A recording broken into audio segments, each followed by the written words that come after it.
অবধি মোটামুটি পরের শুনানি হবে।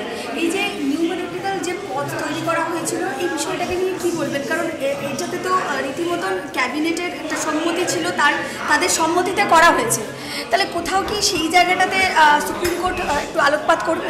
অবভিয়াসলি, কারণ দেখুন এটা যেটা হয়েছে একেবারেই অন্তর্বর্তীকালীন মানে সাময়িক বলতে পারেন, সেটা তার কারণ হচ্ছে পুরো শুনানি সম্পন্ন হয়নি। আপনি যদি সুপার নিউমেরিক্যাল এই যে ক্যাবিনেট মেমোরেন্ডাম দেখেন, সেখান থেকে স্পষ্ট হয়ে যাবে যে একটা প্যানেল যার ভ্যালিডিটি এক্সপায়ার্ড হয়ে গেছে, ইললিগালিটিসকে কগনিজেন্স নিয়ে একটা ক্যাবিনেট সে ইললিগাল অ্যাক্ট করছে। ফলে এখান থেকে পরিষ্কার যে ক্যাবিনেট কোথাও যেন এই ইললিগালিটিসগুলোকে বৈধতা দিতে চাইছেন, এটা কখনোই সম্ভব নয়। এবং এসএসসি তারা তো আদালতে অ্যাপ্লিকেশন করে বলেছেন এটা এই অতিরিক্ত শূন্যপদ অবৈধ চাকরি প্রাপকদের চাকরি বাঁচানোর জন্য ব্যবস্থা, এটা কখনোই হতে পারে না। তো যাই হোক না কেন, নিশ্চিতভাবেই এর তদন্ত দেখুন, যখন আদালত এই যে স্টে আছে কিছু সময়ের জন্য এই স্থগিতাদেশ উঠিয়ে নিলেই দেখবেন পুরো বিষয়টি পরিষ্কার হয়ে যাবে। আর তাছাড়া সিবিআই তদন্ত তো হচ্ছে, সিবিআই তদন্ত করতে পারবে এবং সিবিআই তদন্ত করে আমার করবে বলে আমি দৃঢ়ভাবে বিশ্বাস করি। এই যে বারবার আদালত থেকে মানে হাইকোর্ট থেকে বলা হয়েছিল যে কতজন যোগ্য এবং কতজন অযোগ্য সেটা জানানোর জন্য, সেখানে হলফনামা দিয়ে সেইভাবে জানাতে পারেনি, কিন্তু সুপ্রিম কোর্টে রীতিমতো এসএসসি কিন্তু জানিয়ে দিল 19,000 যোগ্য বাকি অযোগ্য। মানে এই বিষয়টা কিভাবে হলো? এতদিন এই তথ্য সম্পূর্ণ তথ্য নয়, এটা অসম্পূর্ণ তথ্য। আমরা বলছি তো যে যখন ওই এফিডেভিট করবে আমরা দেখিয়ে দেবো যে সেই তথ্য সম্পূর্ণ নাকি অসম্পূর্ণ। কারণ তথ্য যদি সম্পূর্ণ না হয় এর দায় সম্পূর্ণ এসএসসি, এবং এসএসসি প্রথম কথা এই যে অযোগ্যদের নিয়োগ করে একটা ভুল কাজ করেছে এবং আদালতে সঠিক তথ্য না দিয়ে দ্বিতীয় ভুলটি করেছে। ফলে প্রথম ভুলের থেকে দ্বিতীয় ভুলটি আরও বেশি ভয়ঙ্কর, কারণ আদালতের সামনে সঠিক তথ্য না দেওয়া, এবং এই এসএসসি সঠিক তথ্য না দেওয়ার জন্য কিন্তু সাফার করছে যোগ্য চাকরি প্রাপকরা। আর একটা বিষয়, এই যে ওয়েমার শিট নেই যাদের, বা এই যে সাদা খাতা জমা দিয়েছে তাদের 12% এই যে করে তাদের বেতন সুদ সহ বেতন ফেরত দিতে হবে, এই বিষয়টাকে কিভাবে দেখছেন? কারণ এতগুলো অ্যামাউন্টটা অনেক বেশি, সেখানে যোগ্য অযোগ্য বেতন ফেরত দেওয়া, এই বিষয়টা কিভাবে দেখুন? একেবারে যেগুলো এই যে সার্ভিস জুরিসপ্রুডেন্স অনুযায়ী যেগুলো একেবারে আইডেন্টিফাইড একেবারে অযোগ্য, যেমন ধরুন after expiry of the panel যারা অ্যাপয়েন্টমেন্ট পেয়েছেন, যারা ধরুন লিস্টে কোথাও নাম নেই অ্যাপয়েন্টমেন্ট পেয়েছেন, এই ধরনের আইডেন্টিফাইড অযোগ্য চাকরি প্রাপক যারা রয়েছে তাদের বেতন উইথ সুদ সহ ফেরত দিতে বলেছেন।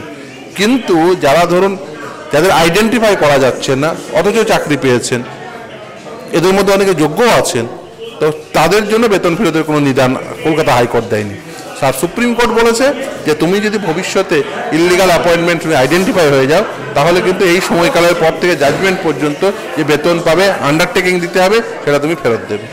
হাইকোর্টের রায় যখন বেরিয়েছিল সেই সময় মুখ্যমন্ত্রী এই রায়কে মানতে চাননি, তিনি এই রায়ের বিরোধিচারণ করেছিলেন। তাহলে কি কোথাও এই যে সুপ্রিম কোর্টে স্থগিতাদেশ দেওয়া হলো অন্তর্বর্তী, কিছুটা রাজ্য সরকার স্বস্তিতে, মুখ্যমন্ত্রী একদমই না। ওই রায়টি পড়বেন তাহলে বুঝতে পারবেন যে কতটা স্বস্তিতে যে এসএসসি যার উপর দায়িত্ব ন্যস্ত আছে যে তুমি যোগ্য চাকরি প্রাপক নির্বাচিত করো, তারা গিয়ে বলছে আমরা অযোগ্য নির্বাচিত করেছি। এ তো প্রথমেই গিয়ে গলা কাটিয়ে দিলেন যে অযোগ্যগুলোকে। এরা তো এবার টাকা ফেরত চাইবে, তৃণমূল কংগ্রেসের সেই সমস্ত নেতামন্ত্রীদের কাছ থেকে তো এরা টাকা ফেরত চাইবে, বলবে টাকা ফেরত দাও, তোমরা আমাদের অযোগ্য বলে ওখানে এসে আমাদের গায়ে সব কালি ছিটিয়ে দিয়ে এসছো, আমাদের এবার টাকা ফেরত দাও, কারণ তোমাদের তো আমরা টাকা দিয়েছে 25 লক্ষ টাকা করে। এবার তো দেখুন এই শুরু হবে বলে যখন থেকে আন্ডারটেকিং দিতে হবে ওরা সব টাকা ফেরত চাইতে সব তৃণমূল কংগ্রেসের নেতা নেত্রীদের বাড়ি পৌঁছবে। অভিষেক বন্দ্যোপাধ্যায় বলছেন সুপ্রিম কোর্টের এই স্থগিতাদেশের পর বেলুন ফেটে গেছে, মানে বেলুন ফুস হয়ে গেছে। কার বেলুন ফেটেছে বুঝতে পারবেন, যে আন্ডারটেকিং নেওয়া শুরু হয়ে গেলে বুঝবেন কার বেলুন ফেটে যাবে। কার বেলুন ফেটে যাবে বুঝতে পারবেন ওই তখন তো অর্ডারটা আপলোড হয়নি, পড়েনি তো, বা না পড়লে ও বুঝতে পারেনি। অনেকের তো আবার অনেক কিছু প্রতিবন্ধকতা রয়েছে, হয়তো বুঝতে পারেননি। এখন বুঝবেন যে আন্ডারটেকিং দিতে হবে, মানে ওই টাকা ফেরত দেবো, ওই আন্ডারটেকিং দিয়ে চাকরি করবে। ও তো প্রথমে বুঝবে যে আমাদেরকে সবগুলো বলিকা বাঁকড়া করা হয়েছে, বলিকা বাঁকড়াগুলোকে গিয়ে তো বলবে 25 লাখ টাকা করে দিয়েছে সেটা ফেরত দাও, ও দুদিন পরে বুঝবে লোকে। কিন্তু স্যার নির্বাচন চলছে এই সময় কিন্তু আমরা যেগুলো দেখতে পাচ্ছি, সন্দেশখালী যেটা একটা মেন ইস্যু ছিল সেখানে কিন্তু সমস্ত বিরোধী দল গিয়েছিল, এক একটা করে ভিডিও ভাইরাল হচ্ছে, এবং রাজনৈতিক যে দুটো এখন বিরোধী দল যারা ইয়েতেও আছে, বিধানসভাতেও আছে, বিজেপি এবং তৃণমূল, তারা যেন একদম বাকযুদ্ধে নেমে পড়েছে। কি বল? দেখুন আমি প্রথমেই বলি সন্দেশখালী নিয়ে যে রাজনীতি হচ্ছে আমি তার নিন্দা করি।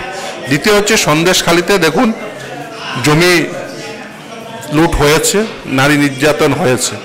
এখন মিথ্যা অভিযোগ যদি হয় তারও তদন্ত হওয়া উচিত, কিন্তু এই কেউ মিথ্যা অভিযোগ করেছে বা কেউ রাজনৈতিক ফায়দা লুটতে চাইছে তার অর্থ এই নয় সন্দেশখালীর মহিলাদের উপর কোনো নির্যাতন হয়নি।